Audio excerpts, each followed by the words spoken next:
नमस्कार, माली समाचार हिंदी में आपका स्वागत है। मैं दिनेश माली। आज की कहानी सुल्ताना डाकू के बारे में।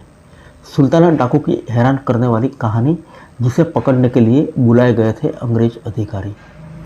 अमीरों का माल लूटना और गरीबों में बांटने का जिक्र हो तो 14वीं सदी के एक कैरेक्टर रॉबिन हुड की याद आती है, जो अपने साथियों समेत ब्रिटेन के काउंटी नॉटिंघमशायर में शेरवुड के जंगलों में रहता था।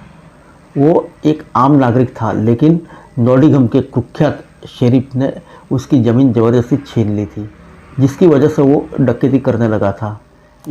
इसके बारे में कई नॉवेल लिखे गए और बहुत सी फिल्में बनी, मगर फिर भी इसके बारे में संशय है कि वास्तविक जीवन में था या भी नहीं। हालांकि इसी तरह का एक कैरेक्टर भारत में भी था, जिसके बारे में कहा जाता है कि वो अमीरों को लूटता था और गरीबों की मदद करता था। ये कैरेक्टर था डाकू सुल्ताना, जिसे 96 साल पहले 7 जुलाई 1924 को फांसी के तख्त पर लटका दिया गया था। कुछ सुल्ताना डाकू के धर्म के बारे में कुछ यकीन से नहीं कहा जा सकता। ज़्यादातर लोगों का मानना है कि वो मुसलमान था, जबकि इतिहासकारों ने उसे हिंदू धर्म का मानने वाला बताया था, क्योंकि वो भातो समुदाय से था और यह समुदाय हिंदू धर्म को मानने वाला था।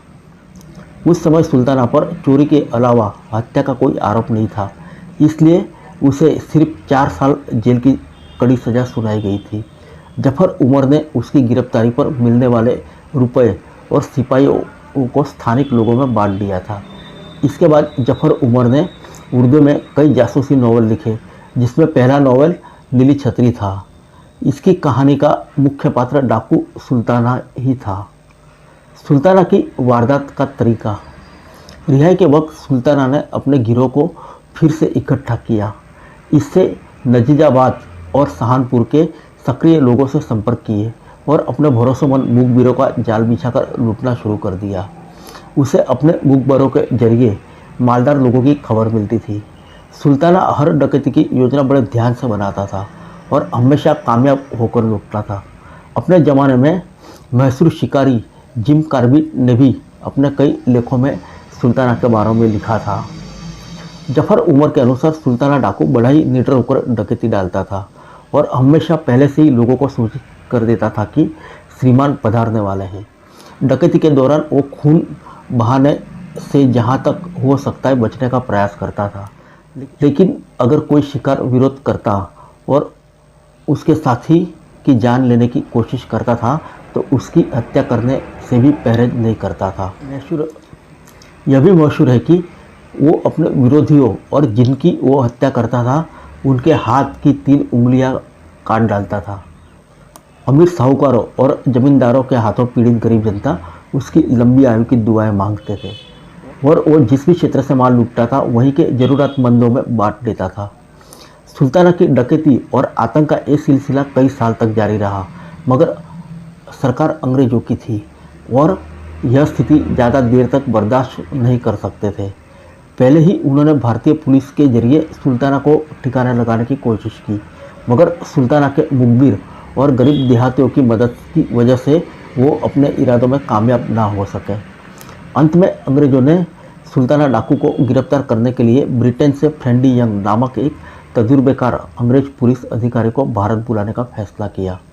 फ्रेंडी यंग ने भारत पहुंचकर सुल्ताना के सभी वारदातों का विस्तार से अध्ययन किया और उस घटनाओं की विस्तृत जानकारी जमा की। जब सुल्ताना और उसके गिरोह के सदस्य पुलिस के हाथ गिरफ्तारी से साफ बच निकले थे, फ्रेंडी यंग को यह निष्कर्ष निकालने में ज़्यादा देर नहीं लगी कि सुल्ताना की कामयाबी का राज उसके मुखबिर का जाल है, जो पुलिस विभाग तक फैला है। वह यह भी जान गया कि मनोहर लाल नामक एक पुलिस अधिकारी सुल्ताना का खास आदमी है। जब सुल्ताना की गिरफ्तारी की हर कोशिश की खबर वो उस तक पहुंचा देता था और इससे पहले ही पुलिस उसके ठिकाने तक पहुंचती वो अपना बचाव कर लेता था। फ्रेंडी यंग ने सुल्ताना को गिरफ्तार करने के लिए कई बड़ी होशियारी से योजना बनाई। सबसे पहले उसने मनोहरी लाल का ट्रांसफ़र दूरी के इलाके में कर दिया। फिर नजीबाबाद के बुजुर्गों की मदद से सुल्ताना को एक विश्वसनीय व्यक्ति मुंशी अब्दुल रज्जाक को अपने साथ मिलाने में कामयाब हो गया। सुल्ताना मुंशी अब्दुल रज्जाक पर सबसे ज़्यादा भरोसा करता था। सुल्ताना के छिपने की जगह नजीबाबाद के स्थित एक जंगल था, जिसे कजली वन कहा जाता था। यह जंगल बहुत ही घना और जंगली जानवरों से भरा हुआ था, लेकिन सुल्ताना जंगल के चप्पे चप्पे जानता था। उसने रहने की जगह जंगल में ऐसे घने इलाके में की थी जहाँ दिन के समय में सूरज की रोशनी भी नहीं पहुँच सकती थी। सुल्ताना वेश बदलने में माहिर था और उसके बदन पर कट के निशान की वजह से उसे देखने वाला कोई भी व्यक्ति नहीं जान पाया था कि यह सुल्ताना ही हो सकता है।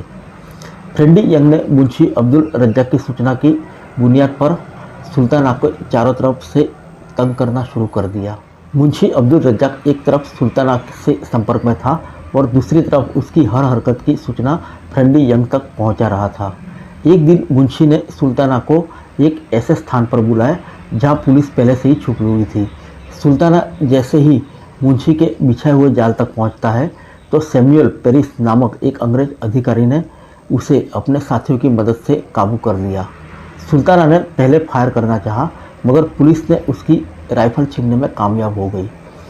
अब उसने भागना चाहा, लेकिन एक कांस्टेबल ने उसके पैरों पर राइफल की बट मारकर उसे गिरा दिया और इस तरह सुल्ताना गिरफ्तार हो गया। ऑपरेशन को फ्रेंड यंग लीड कर रहे थे, जिन्हें इस कारनामे के बाद तरक्की देकर भोपाल का आईजी जेल बना दिया गया था। फ्रेंडी यंग सुल्ताना को गिरफ्तार करके आगरा जेल ले आए, जहां उस पर मुकदमा चला और सुल्ताना समेत 13 लोगों को सजाए मौत का हुक्म सुना दिया गया।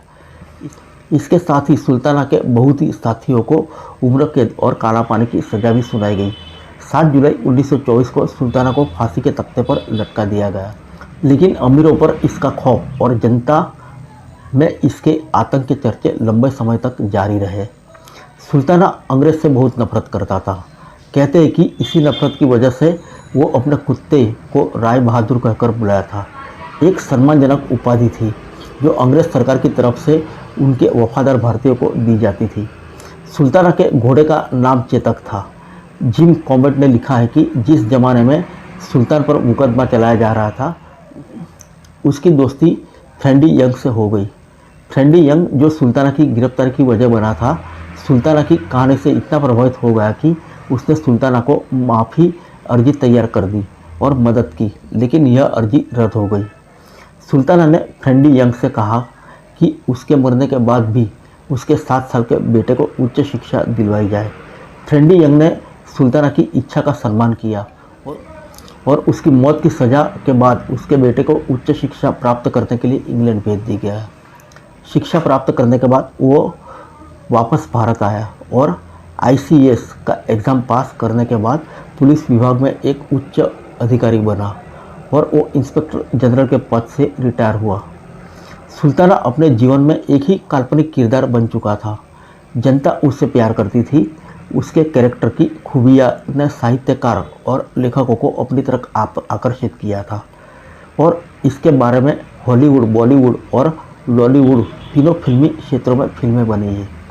हॉलीवुड में इसके बारे में बनने वाली फिल्म का नाम द लॉन्ग डेविल था, जिसमें सुल्ताना का किरदार यूल ब्रेनन ने निभाया था।